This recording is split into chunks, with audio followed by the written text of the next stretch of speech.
Tabanan. Mempertahankan predikat lumbung pangannya Bali menjadi tantangan tersendiri bagi Kabupaten Tabanan, khususnya Desa Bengkel. Di Subak Bengkel ini terkenal dengan produksinya yaitu beras hitam. Pada penasaran nggak sih siapa sih di balik populernya beras hitam ini? Yuk langsung aja kita ngobrol bareng Kak Pandi.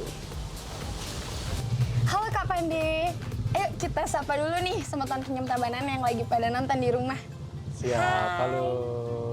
Jadi ini merupakan sosok di balik terkenalnya beras hitam ya katanya.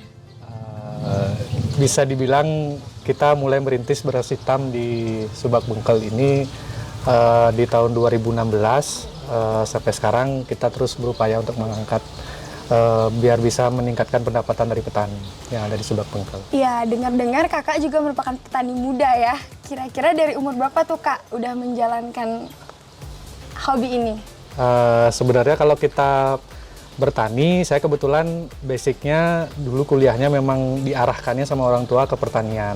Jadi kebetulan saya lulusan Universitas Brawijaya di Malang, itu angkatan 2009 masuknya. Jadi dari sana orang tua sudah mulai mengarahkan saya untuk masuk di jurusan agribisnis. Jadi biar bisa lebih ke pemasaran sih, lebih ke pemasaran produk yang kita punya. Kalau masalah budidaya kan petani-petani kita di Tabanan nih rata-rata sudah top semua. Jadi sudah pada secara pemahaman skill dan sebagainya itu sudah mantap. Sekarang tinggal kita menurut saya pribadi tinggal kita kuatkan di sisi marketingnya, pemasarannya.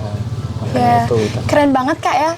Apa sih yang membuat kakak bisa bergabung ke pertanian ini? Kan sekarang zaman milenial ya, orang-orang pada senangnya di gadget, di TV-TV kayak gitu. Apa sih yang buat kakak terjun ke dunia pertanian?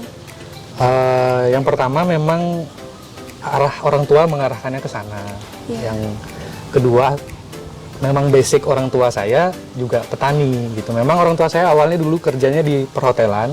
Jadi Bom Bali 2002, ada Bom Bali 2002, itu juga rasanya sama kayak sekarang, kayak COVID ini situasinya. Jadi di perhotelan yang nggak begitu bagus, akhirnya berhenti, akhirnya kembali pulang ke kampung halaman, bertani. Nah kira-kira potensi apa yang bisa, di Bengkel itu kita punya luasan subak, di Bengkel itu kita punya luasan subak kurang lebih 300 hektar. Dan itu potensi panennya itu per tahun itu sekitar 4.200 ton. Jadi kurang lebih ada 11 miliar putaran uang. Wah, di ya? Subak Bengkel ini. Subak Bengkel ini 2 desa. Jadi ada desa Bengkel, desa Panggung Tibah.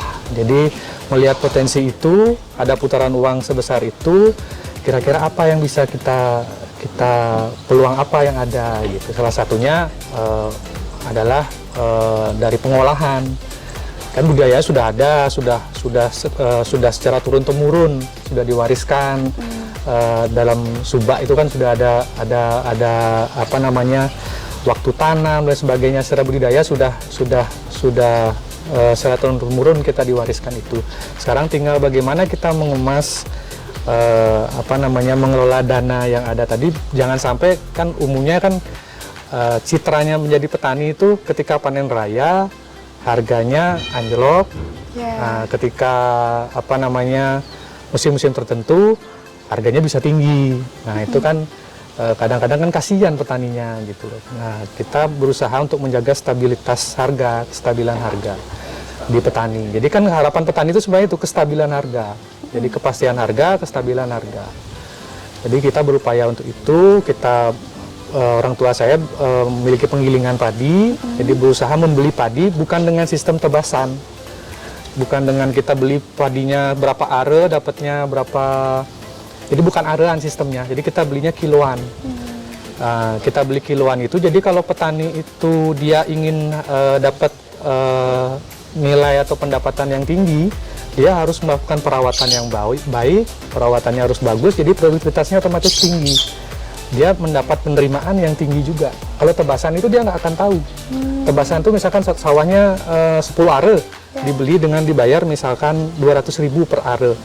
Jadi kalau dia mau dapat 10 are itu mau dapat 1 ton, mau dapat 1,5 ton, pokoknya dia dibayarnya Seukuran are itu. Senilai tadi Ya. 200.000 itu per arenya. Kalau kita beli kiloan, kalau dia produktivitasnya tinggi, dapatnya banyak, dia akan dapatnya keuntungan lebih besar juga. Jadi berlomba-lomba nih petaninya untuk membuat padi yang bagus. Nah, kita di pengolahan juga akhirnya dapat produk yang bagus.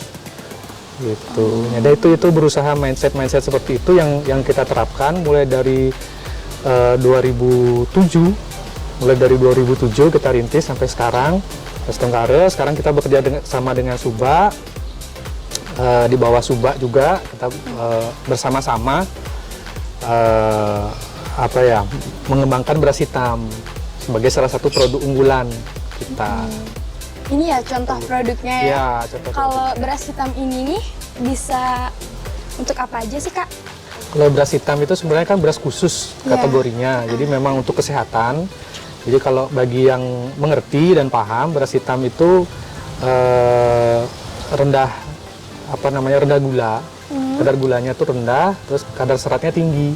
Jadi kalau memang orang sakit diabetes atau ada kolesterol, itu bagus mengkonsumsi beras hitam. Biasanya kan mereka akan mengurangi konsumsi beras putih biasanya. Iya. Nah, Kalau ini nggak salah sebagai ini bisa- substitusinya. Ini bisa buat teh juga ya? Bisa untuk teh Iya. juga. Jadi nanti disangrai, kemudian diseduh. Kalau untuk masa panennya nih, Kak, ini sama kayak beras biasa atau beda? Ya, kalau ini varietasnya untuk padi hitamnya namanya jeliteng. Varietas ini umur panennya sama, jadi kurang lebih 115 hari, hampir sama dengan padi-padi ini, 115, 120, tergantung dari situasi panen. Kalau untuk kendalanya sendiri kan ini kan beras hitam ya? Ya. Apakah ada hama-hama tertentu gitu yang bakal suka sama beras ini? Kalau untuk beras hitam, perawatannya hampir sama sih dengan padi-padi yang lain, nggak ada perawatan khusus. Ini sama ya? Kalau untuk produk beras hitam ini, produksinya sudah dipasarkan sampai mana saja, Kak? Kalau untuk beras hitam, kita taruh di beberapa outlet, ada di Rumah Sakit Sanglah, ada kebetulan saudara di sana yang bekerja di sana, karena kan ini kan orientasinya tadi untuk kesehatan kan, Iya. jadi di sana mungkin banyak ada permintaan, jadi kita isi di sana. Kemudian bekerja sama juga dengan dinas di Provinsi Bali, itu ada Toko Tani Center, juga kita dulu titipkan di sana beras hitamnya. Kemudian sempat juga dengan Perusda Dharma Santika, tapi dikemas lagi oleh Perusda kemasannya, tapi berasnya itu asalnya dari sini. Jadi selebihnya itu ya dari mulut ke mulut. Kemudian ada yang kita sampai kirim juga, kayak kemarin ke Mataram juga ada.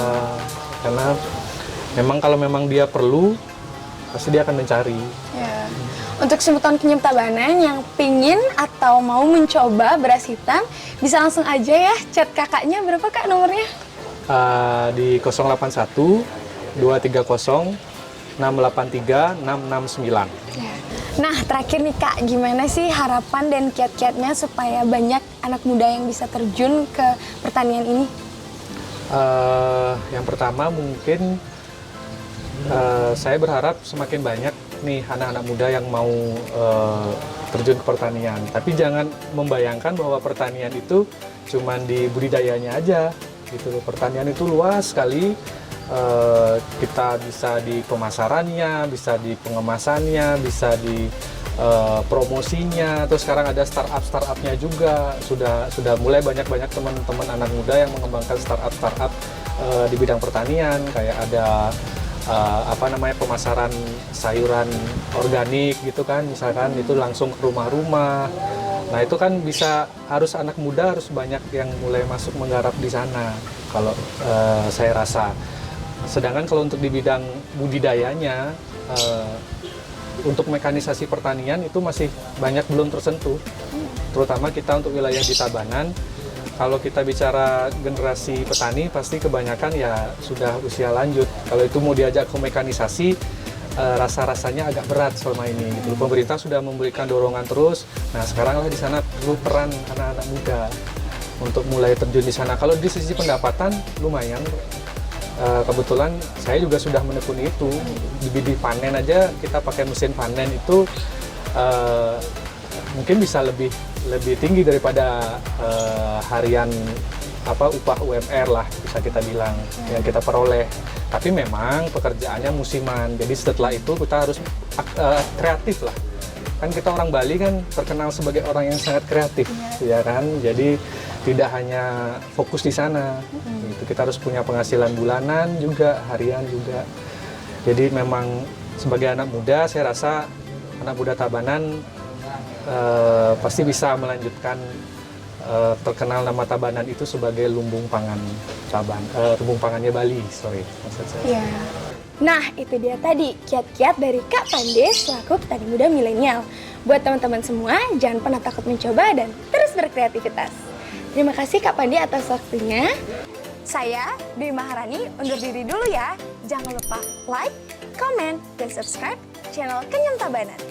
Terus jaga kesehatan dan tetap mengenyam.